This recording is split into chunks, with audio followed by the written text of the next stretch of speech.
Pessoal, vamos dar início à nossa segunda aula de Arqueologia Bíblica. Bem-vindo a mais uma aula.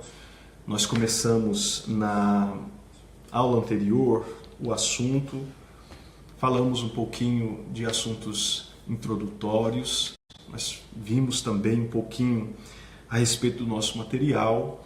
Falamos também da sugestão de alguns livros, alguns autores que você pode consultar e deve consultar no estudo dessa disciplina. Nós também vimos um pouquinho da história arqueológica, como ela foi se desenvolvendo.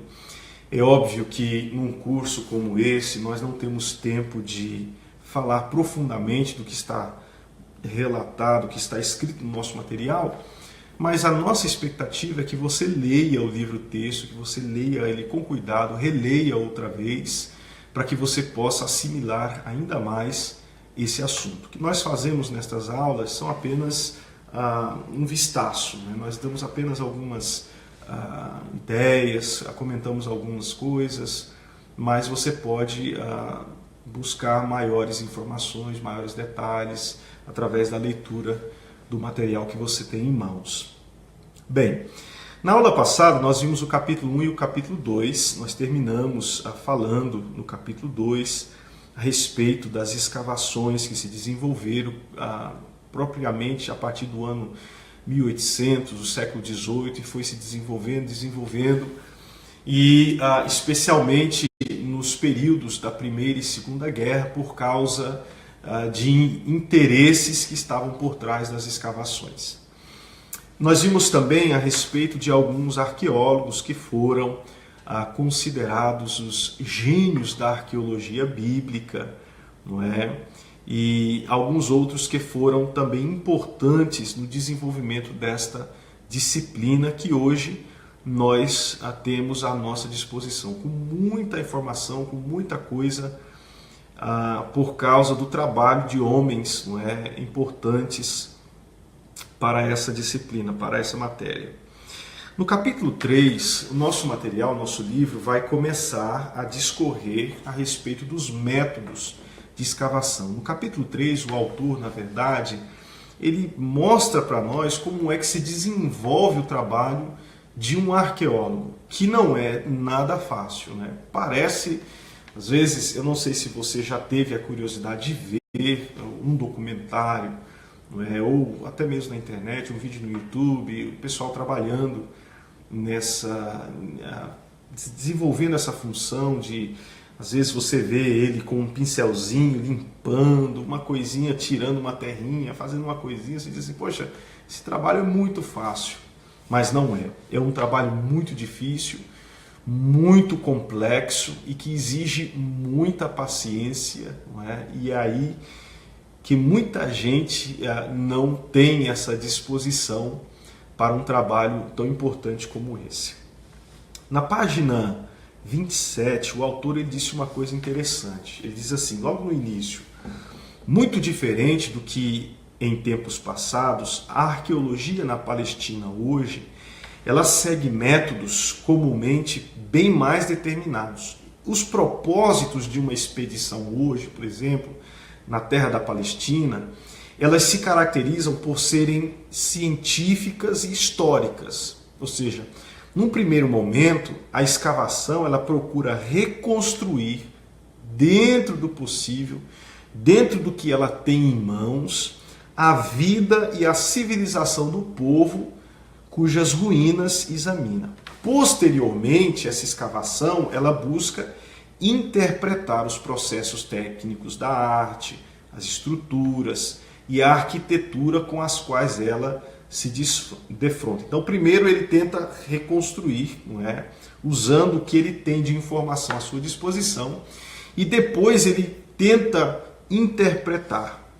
O interesse primordial de uma escavação é a análise da evolução social de determinado sítio, determinado local. Nesse sentido, para um arqueólogo, um caco de cerâmica pode se mostrar tão ou até mais importante do que um grande monumento. Porque a preocupação do arqueólogo não é simplesmente descobrir algo antigo, não é? preocupação dele é entender como a sociedade foi se desenvolvendo, não é? E aonde aquela peça se encaixa dentro do desenvolvimento social de determinada nação, determinado povo, determinada cultura. Essa é a preocupação primeira do arqueólogo, é entender a evolução da cultura, as mudanças culturais. No ponto 1, o comentarista, o autor, ele vai falar para nós, na página 27, nós estamos aí do nosso livro, a respeito do TEL, não é? T-E-L-L. O TEL, um pouquinho mais abaixo aí, ele vai fazer uma definição, vai nos dar uma definição do que significa isso, TEL. Olha aí no parágrafo, no penúltimo parágrafo da página 27.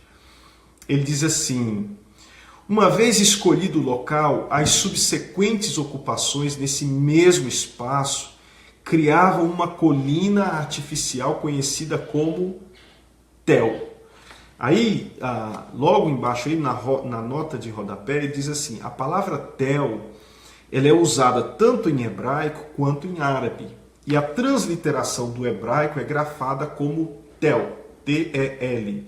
Como, por exemplo, o nome da capital de Israel, não é? A cidade de Tel Aviv. Ao passo que a forma árabe é Tel, ou seja, com duplo L. Então, esse Tel, na verdade, são os outeiros. Não é? Na Bíblia, essa palavra outeiro é a palavra Tel, que na verdade são pequenos montes onde se acumulou, não é? Porque os irmãos se lembram, você sabe, que quando nos tempos antigos um império ocupava outro império, ou um império se levantava em cima do outro, o costume era destruir tudo, não é? Fazer um montão de entulhos. E com o passar do tempo, vai juntando entulho com entulho, essas camadas vão crescendo, até formar esse outeiro, esse monte, não é? Então, o TEL, como a arqueologia chama esse monte, é na verdade um amontoado de camadas, não é, de artefatos, de coisas que pertenciam a culturas antigas que foram destruídas no processo de conquista por outras nações.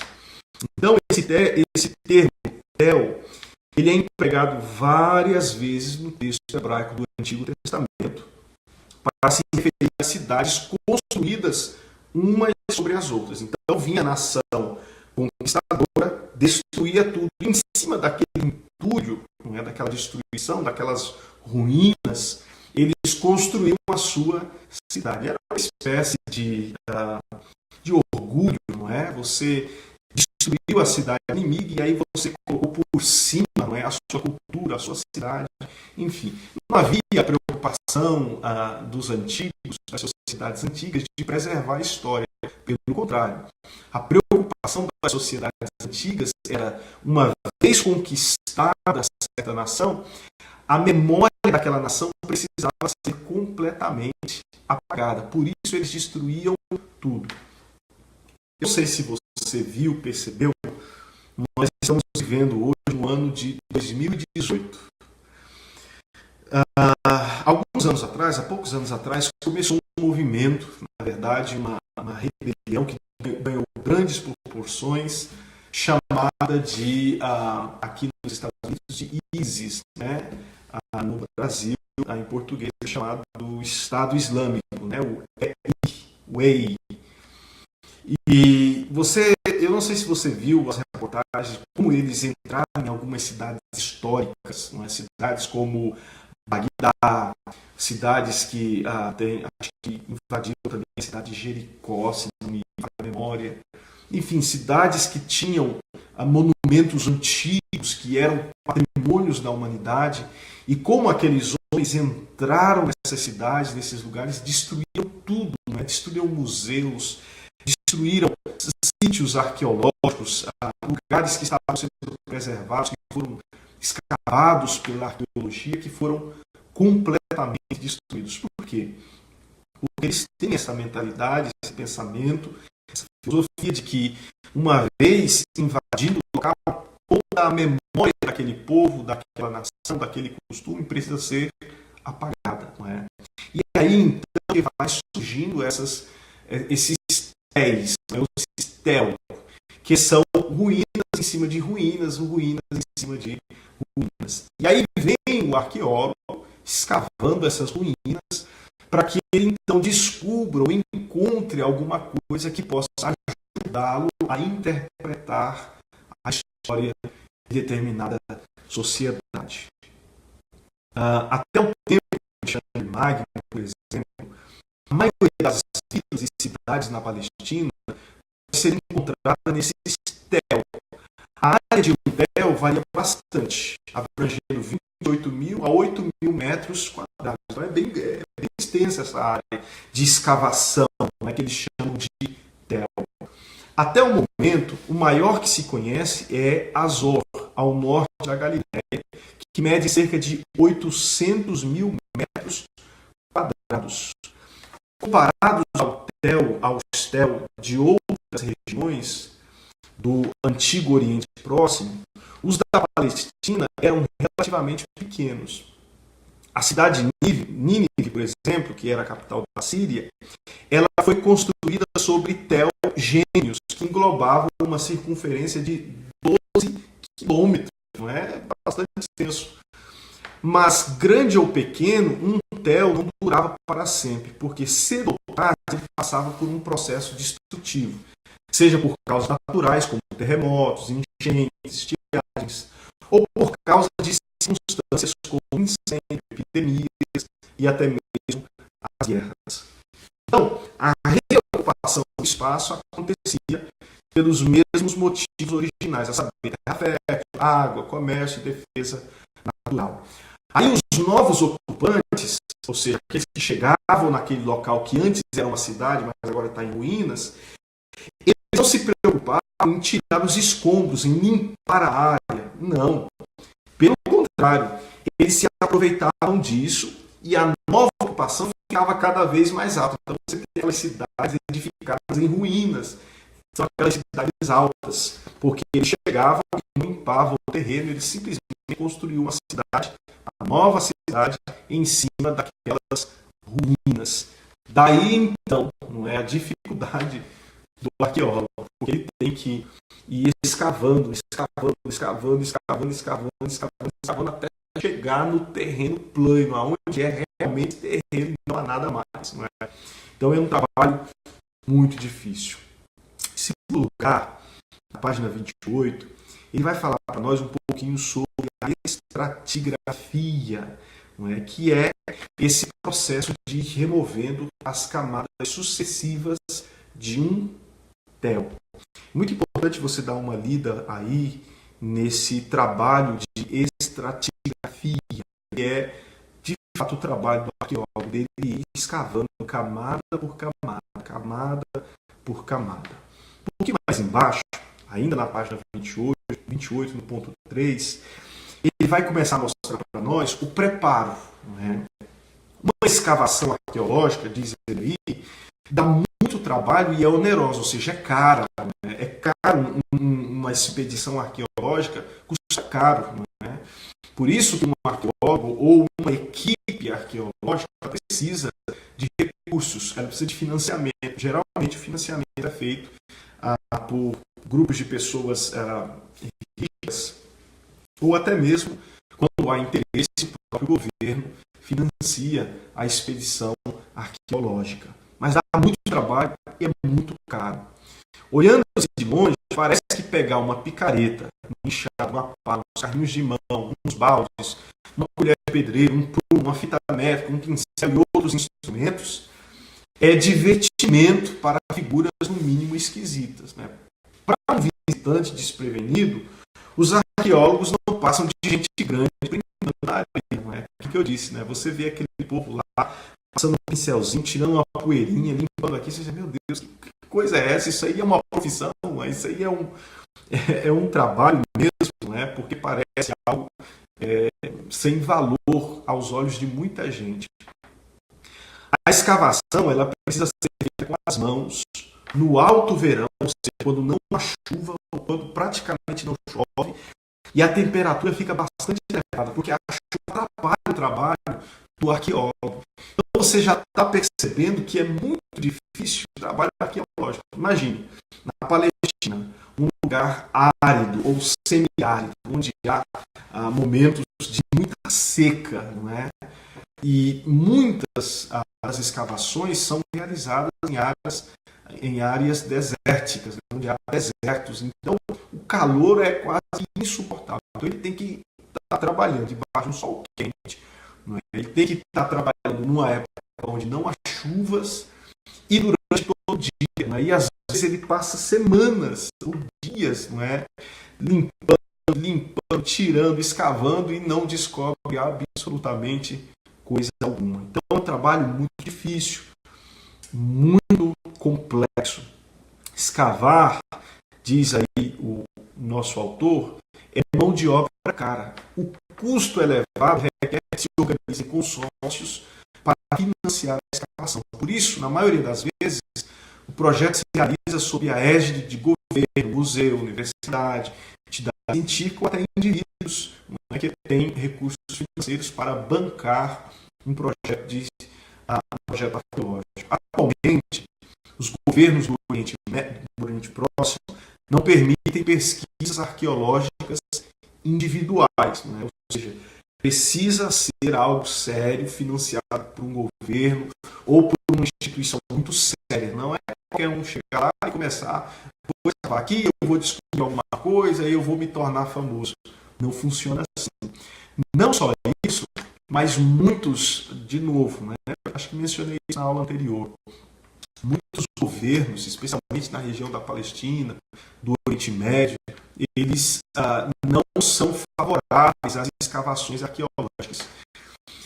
Principalmente porque as escavações arqueológicas nesses lugares são conduzidas por estrangeiros, por europeus, por americanos. E você sabe que o muçulmano tem muita dificuldade de lidar com essa gente. Então, é um trabalho que exige uma burocracia muito grande que muitas vezes não acontece. Então, o autor vai mostrar para nós que uma equipe séria de expedição arqueológica, ela contém alguns especialistas. Por exemplo, e aí ele começa a mostrar para nós quem é que está envolvido numa expedição arqueológica. Veja, em primeiro lugar, existe ou há nessa equipe o arqueólogo-chefe. É aquele que responde pela organização, pela escolha dos supervisores, pelo local da escavação e pelos resultados oficiais. Então, ele é o coordenador da expedição arqueológica. Dentro dessa equipe arqueológica, também há o topógrafo, que é aquele que faz o levantamento geográfico e topográfico da área. Nessa equipe também precisa haver um químico, que é a pessoa responsável por fazer a análise das cinzas e das substâncias em decomposição para determinar o material empregado em construções e eventuais restos de tecido. É ele que vai identificar essas substâncias aí, e isso vai ajudar bastante na identificação do período, não é, daquele artefato ou daquele local que estão escavando. Nessa equipe também precisa haver o antropólogo físico. É aquele que identifica o sexo e a idade do esqueleto humano e o seu grau de miscigenação. É aquele que vai ver. Isso aqui é um homem, era uma mulher, era uma criança, era um adulto, era um idoso. Não é? Ele tem tendências negras, ele tem tendências europeias. Não é? Como é que é? Ele é uma mistura, é uma mescla. Que raça é essa? Nessa equipe também precisa haver o botânico. Quem é o botânico? O botânico é aquele responsável em classificar os grãos armazenados em recipientes. Né? Então ele vai, numa eventual expedição arqueológica, você pode encontrar, por exemplo, um pote, um jarro contendo algumas coisas ali, elementos botânicos, e aí o botânico é o responsável por averiguar e analisar esses grãos, né? Enfim.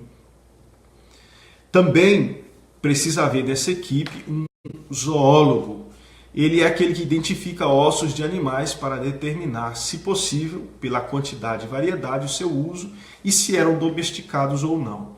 Nessa equipe também precisa haver o geólogo, ou seja, aquele que estuda o avanço ou o recuo da costa marítima em relação ao tel, não é? Ou ao outeiro, aquele monte que eles estão escavando. E por último, precisa haver também um meteorologista. É aquele que verifica as mudanças climáticas e hidrográficas havidas na área. Então o meteorologista ele não é só aquele que prognostica o clima que vai chegar, ele também estuda o clima passado. Né? Então você percebe que uma equipe dessa custa caro, porque nós estamos falando de especialistas, não é, em áreas científicas muito complexas, e são pessoas que têm, não é, e que exigem, não é, um salário à altura. Além de ter esses coordenadores de diferentes áreas, uma equipe arqueológica, de expedição arqueológica, ela também precisa ter os auxiliares. Cada especialista desse aí vai ter um auxiliar trabalhando com ele.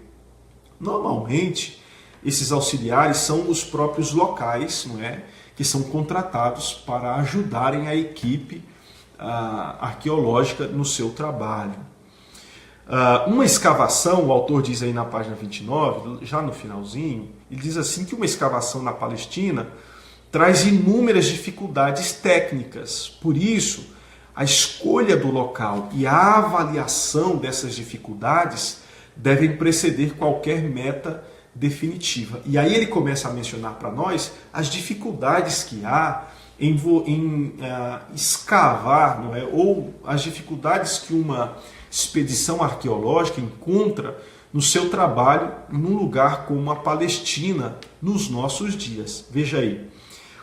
A primeira dificuldade que ele coloca é a seguinte: muitos tel, ou seja, esses montes que foram acumulando ruínas antigas, muitos destes tel, eles estão sendo ocupados. E não são raras as vezes em que importante área a ser escavada se encontra debaixo de construções modernas de uma vila ou cidade. Um clássico exemplo é a própria cidade de Jerusalém. Vez por outra, uma atividade envolvendo reforma de canalização feita pela prefeitura se depara com relíquias históricas do passado. Mas dificilmente uma escavação mais ampla poderá ser levada a efeito. Lembra? Eu já tenho dito isso algumas vezes. Dificuldade que os arqueólogos têm é que esses lugares que precisam, que podem ser escavados para que se descubra algo da história passada, são lugares que estão ocupados, é gente que está morando. Um dos lugares que os arqueólogos têm muito sonho, muito desejo de escavar é o Monte das Oliveiras, né? Especialmente onde está a Mesquita de Omar, lá em Jerusalém. Aquela mesquita, o domo da rocha, né? Aquela que tem aquele negócio de ouro, aquela abóbora de ouro. Mas os muçulmanos não permitem que eles trabalhem ali. E até mesmo ali naquela região próxima, né, onde estava o antigo templo de Herodes, né, que foi completamente destruído, onde está o Muro das Lamentações, ali debaixo daquelas estruturas, há muita coisa para ser explorada, mas eles não têm permissão, não é, do governo, das comunidades locais, de explorarem aquele local. Então se torna muito complicado, não é, o trabalho do arqueólogo. Alguns acreditam que aonde está a Mesquita de Omar, né, lá em Jerusalém, existe ali embaixo, né, muitos vestígios de coisas, né, do templo de Herodes, as salas onde estavam os vestiários dos sacerdotes, os lugares de descanso dos sacerdotes, as salas onde os levitas estudavam, enfim, eles acreditam que há muita coisa ali que está debaixo, não é, daquelas construções modernas, porém eles não podem fazer absolutamente nada porque é uma área que há muita dificuldade por causa da burocracia e por causa, né, da complexidade das comunidades que vivem ali. Em segundo lugar, ele diz que uma das dificuldades que há em escavar a Palestina ou na Palestina é que os moradores das vilas adjacentes, especialmente os muçulmanos, fazem uso da colina como cemitérios. Então você tem aquele outeiro, né, aquele tel, aquela colina, aquele monte, que está cheio de camadas que foram sendo ajuntadas, agrupadas. E eles usam esses montes para fazerem os seus cemitérios. E aí, como é que o arqueólogo vai chegar lá e começar a escavar, não é? Ele não vai ter condições de fazer isso. Em terceiro lugar, ele diz que vários sítios arqueológicos hoje são parte de propriedades particulares. Por exemplo, ele menciona o Megido, né? Lembra o Vale do Megido? Não sei se você já viu alguma figura, alguma foto daquele local. O Vale do Megido é um lugar muito amplo, é uma planície, não é? E aquele lugar é propriedade que pertencia a quase 90 proprietários. E a desapropriação dos locais demandou muito tempo, paciência e dinheiro. Então você chega num determinado local, o arqueólogo, após uma pesquisa prévia, ele entende que aquele local ali é o possível local de algum acontecimento, de alguma coisa histórica, alguma coisa do passado. Mas atualmente aquele lugar pertence a um determinado proprietário. Então ele está à mercê do proprietário daquela localidade, daquele tel, daquele outeiro, não é? Então é muito difícil, é uma área muito melindrosa, né? Porque há muitas questões diplomáticas e políticas envolvidas, não é? Envolvidas nesse trabalho de escavação. Ele diz também na letra D que vários sítios arqueológicos eles estão em áreas fronteiriças e sempre há conflitos militares e conflitos inesperados. De repente ele está ali, vamos dizer, nessa área aqui, possivelmente foi a cidade tal, vamos escavar, vamos trabalhar aqui, mas é uma área que está próxima a uma fronteira e sempre há guerra nas fronteiras da Palestina, ali na Jordânia, enfim, no Egito, os lugares na Síria, não é?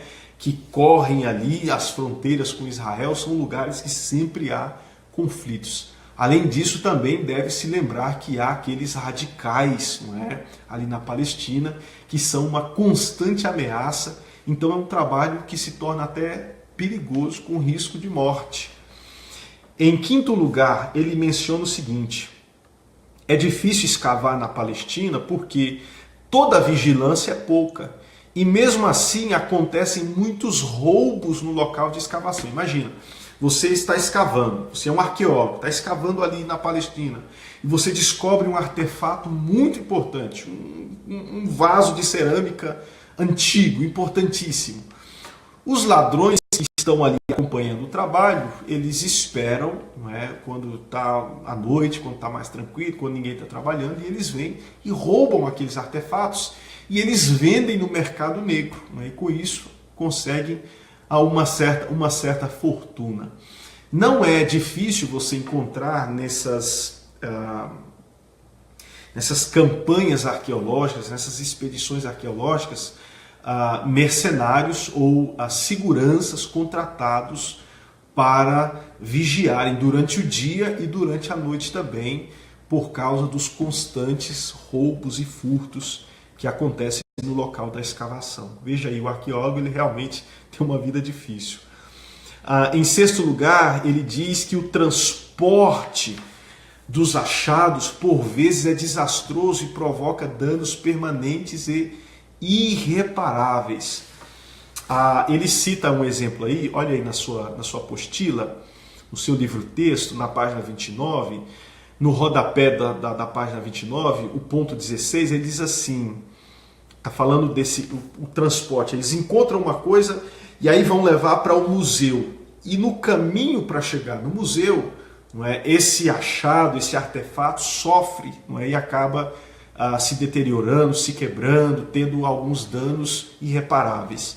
Olha o que ele diz, por exemplo, ele cita o caso do ossuário que foi descoberto por André Lemaire com a inscrição Tiago, filho de José, irmão de Jesus, e que pode ser considerado um dos mais importantes achados arqueológicos depois dos manuscritos do Mar Morto.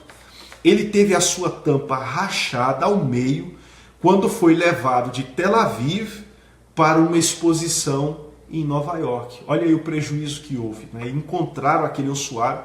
Eu me lembro quando descobriram este ossuário aí, alguns até acharam que era na verdade o ossuário de Jesus, mas depois, com cuidado, descobriram que a inscrita ou a inscrição nessa caixa de ossos, onde se colocavam os ossos, era na verdade falando do irmão de Jesus. Acredita-se, então, boa parte dos estudiosos acredita que esse Jesus mencionado nessa caixa de ossos, né, nesse ossuário aí, era o próprio Jesus Cristo. Por quê? A maioria acredita que sim. Porque o nome Jesus, naquele tempo, na época do Novo Testamento, era um nome muito comum, não era um nome extraordinário, não é? Assim, no sentido de ser um nome único. Não, muitas pessoas eram chamadas de Jesus. Então, porém, é muita coincidência que nessa caixa de ossos, né, nesse caixão, colocar assim, na nossa linguagem moderna seria um caixão, mas só que ele não era de madeira, ele era de pedra. Esse caixão estava escrito Tiago, filho de José, que era o pai adotivo de Jesus, e irmão de Jesus. Então, assim, os estudiosos, e também pela datação, não é, da caixa, eles entendem, não é, boa parte entende que se trata de fato do próprio irmão do Senhor Jesus Cristo. Mas essa caixa de ossos sofreu um dano no transporte, saindo lá da capital de Israel para Nova York para a exibição, não é? Muitas vezes isso acontece no transporte do material, porque é um material muito sensível, já está há muitos anos ali, não é? Então todo cuidado ainda é pouco. Então ele mostrou para nós um pouquinho, não é, do preparo para uma expedição arqueológica. Agora ele vai falar para nós lá na página 30 a respeito da escavação de fato. Ele diz assim: a decisão de escavar um hotel é uma atitude no mínimo corajosa e dolorida, porque a ela está atrelada uma determinação histórica. A pesquisa de campo é a coluna dorsal, da arqueologia. Mas é fato que, ao reconstruir a história, ela destrói a história. Pode-se dizer que a arqueologia é uma ciência que destrói suas próprias evidências no curso de desencavá-las. As escavações, elas devem ser conduzidas num ritmo controlado, pois a arqueologia é uma ciência que não repete seus experimentos. Ou seja, uma vez que você cavou, já era, não é? Não tem como você colocar de volta, ou não tem como voltar atrás, vamos rever, vamos experimentar de novo, vamos refazer o processo. Não tem como. Não é? Uma vez que você cava, você retira o material, that's it. Não é? É isso aí, ponto final. Então é uma ciência assim, muito melindrosa. Não é? Ela vai removendo para descobrir a história, enquanto descobre a história, ela destrói a história também, não é? Uma vez removidos, os requisitos já não podem mais ocupar o espaço que antes ocupavam. A história daquele entulho ou daquele artefato in situ, afastado do seu local, ficará na memória e na palavra apenas do supervisor da área e, quiçá, do arqueólogo-chefe. Ou seja, descobriram naquele local, naquela terra, daquele jeito, esse artefato. Não é? Só que isso vai ficar registrado apenas na memória daquele que escavou, não é? Porque os demais jamais saberão o local onde foi encontrado, exatamente como estava. Não é? Isso fica apenas na memória do arqueólogo que desentulhou aquele artefato. Por isso, quando a escavação estiver concluída, o que permanece são os artefatos e materiais que foram guardados e armazenados. Os registros em papel ou em filmes e um buraco no solo é o que fica. A menos que seja possível reconstruir no papel a relação original do conjunto de materiais que foi preservado, ele perde todo o valor para se tornar mera curiosidade. veracidade histórica. Então, o arqueólogo ele vive esse dilema.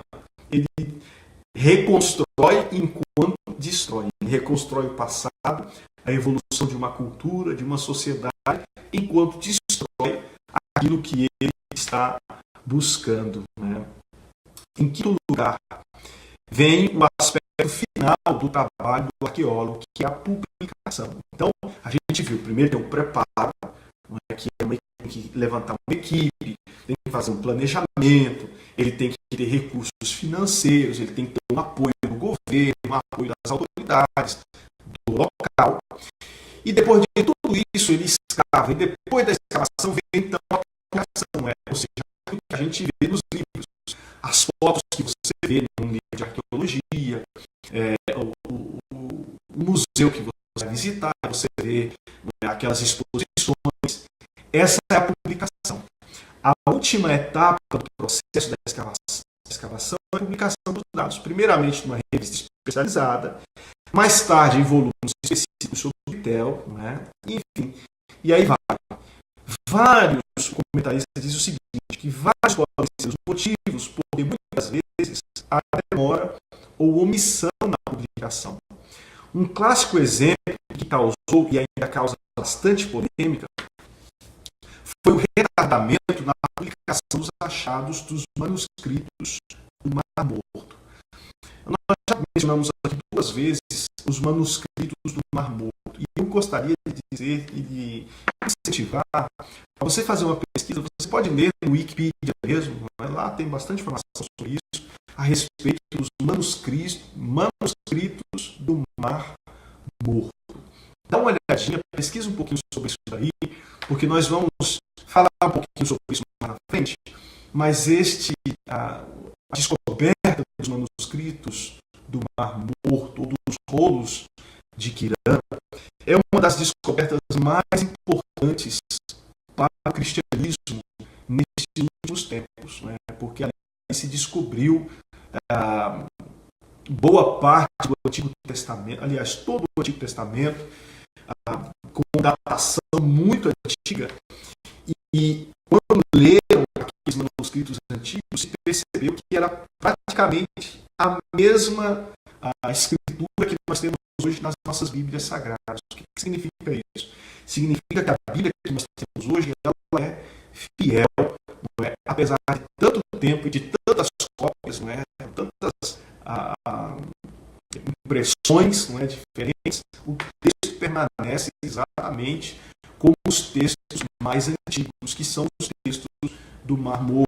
Os manuscritos do Mar Morto são os mais antigos e que se tem notícia. Pode ser que daqui a alguns anos alguém descubra novos manuscritos, ou seja, manuscritos mais antigos, mas até o momento os do Mar Morto são os achados mais antigos em termos de escritura, e muito nos ajuda na defesa da nossa fé também. Então, dá uma olhada no Wikipedia, dá uma pesquisada, dá uma lida, tem muito material sobre isso. É uma história muito interessante, muito engraçada, às vezes, até como descobriram esses manuscritos. Então, eu me aconselho a dar uma lida sobre isso aí. Uma publicação abalizada, estamos falando da publicação do achado arqueológico.